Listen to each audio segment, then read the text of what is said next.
Assalamualaikum warahmatullahi wabarakatuh. Alhamdulillahirrabbilalamin. Assalatu wassalamu ala asyrofil anbiya'i wal mursalin wa ala alihi washabihi ajmain amma ba'du. Perkenalkan, nama saya Indira Dara Irawan, absen 16 dari kelas 11 4. Izinkan saya hari ini mengajak kalian semua mengenal lebih dalam seorang wali yang namanya tak pernah pudar dari lembaran sejarah Islam di Nusantara. Sosok yang menjadi bukti nyata bahwa Islam hadir bukan dengan pedang, melainkan dengan kelembutan hati dan kecerdasan budaya. Saya memilih Sunan Kalijaga karena beliau adalah contoh sempurna seorang dai yang mampu menjembatani Islam dengan kearifan lokal. Di saat sebagian orang menghakimi budaya sebagai penghalang agama, Sunan Kalijaga justru menjadikannya sebagai jalan menuju cahaya Islam. Itulah mengapa kisahnya sangat relevan untuk kita, generasi muda Indonesia masa kini. Dahulu kala, di tanah Jawa yang subur dan penuh budaya, lahirlah seorang putra bangsawan bernama Raden Said. Beliau lahir sekitar tahun 1450 Masehi di Tuban, Jawa Timur. Ayahnya adalah Temenggu Wilatikta, seorang adipati Tuban, dan ibunya bernama Dewi Nawangrum. Namun, siapa sangka sang putra bangsawan ini pernah menjalani masa kelam. Raden Said muda pernah menjadi perampok. Bukan karena serakah, melainkan karena hatinya merasa geram melihat rakyat yang sengsara. Ia merampas harta para pedagang kaya dan membagikannya kepada fakir miskin, sehingga ia dijuluki sebagai Berandal Lokajaya. Titik balik hidupnya terjadi ketika ia bertemu dengan Sunan Bonang. Sunan Bonang mengujinya dengan menyuruhnya menjaga sebuah tongkat di tepi sungai. Dan dengan penuh ketaatan, Raden Said menunggu selama bertahun-tahun. Dari kesabaran itulah lahir seorang wali besar yang kemudian dikenal sebagai Sunan Kalijaga, yang berarti penjaga sungai atau penjaga jiwa. Sunan Kalijaga menjadi anggota Wali Songo dan berdakwah terutama di wilayah Jawa Tengah. Beliau wafat di Kadilangu, Demak, sekitar akhir abad ke-15 hingga awal abad ke-16 Masehi.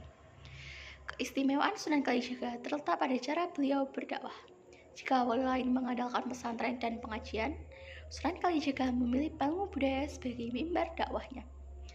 Ada beberapa strategi yang beliau gunakan. Yang pertama, dakwah melalui wayang kulit. Sunan Kalijaga memodifikasi cerita wayang yang semula bersumber dari kisah Hindu-Buddha. Ia sisipkan nilai-nilai Islam di dalamnya. Tokoh-tokoh wayang diberi nama Arab, dan sebelum pertunjukan dimulai, wajib diawali dengan ucapan syahadat. Yang kedua, dakwah melalui tembang dan gamelan. Yang paling terkenal adalah tembang Lir-Ilir, sebuah lagu sederhana namun penuh hikmah tentang kebangkitan dan kesadaran seorang muslim. Yang ketiga, dakwah melalui batik dan pakaian. Sunan Kalijaga dikenal sebagai pencetus motif batik yang bernilai Islami. Beliau memperkenalkan batik kawung dan berbagai motif lainnya yang mengandung simbol-simbol ajaran Islam. Yang keempat, dakwah melalui arsitektur masjid. Beliau turut merancang Masjid Agung Demak, masjid bersejarah yang menjadi simbol kejayaan Islam di Nusantara. Sunan Kalijaga memadukan arsitektur Jawa dengan nilai-nilai Islam dalam pembangunannya.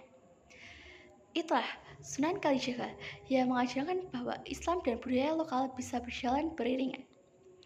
Teman-temanku, jika Sunan Kalijaga hadir di hadapan kita hari ini, mungkin beliau akan berkata, "Wahai anak-anakku, generasi penerus Islam, jangan pernah membenturkan agama dengan budayamu.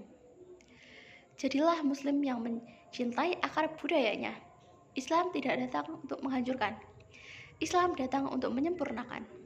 Gunakan seni, teknologi, dan kreativitasmu sebagai jalan dakwah. Sebagaimana aku dulu menggunakan wayang dan tembang. Kamu bisa gunakan media sosial, konten kreatif, dan karya senimu untuk menyebarkan kebaikan Islam." Pesan beliau sangat relevan di era digital ini, di zaman ketika hoaks dan fitnah tentang Islam tersebar begitu cepat. Kita perlu sosok Sunan Kalijaga baru yang berdakwah dengan kreativitas, kelembutan, dan kearifan. Kita bisa menjadi konten kreator yang menyebarkan nilai-nilai Islam yang indah. Bisa menjadi seniman muslim yang menginspirasi. Bisa menjadi generasi yang membuktikan bahwa Islam adalah rahmat bagi seluruh alam. Demikianlah storytelling yang dapat saya sampaikan tentang Sunan Kalijaga. Terima kasih atas perhatian dan kesempatan yang telah diberikan. Semoga Kisah Sunan Kalijaga hari ini bukan sekedar terlintas di telinga, tetapi meresap ke dalam hati dan menjadi inspirasi nyata bagi kita semua. Sebagai penutup, izinkan saya menyampaikan pantun.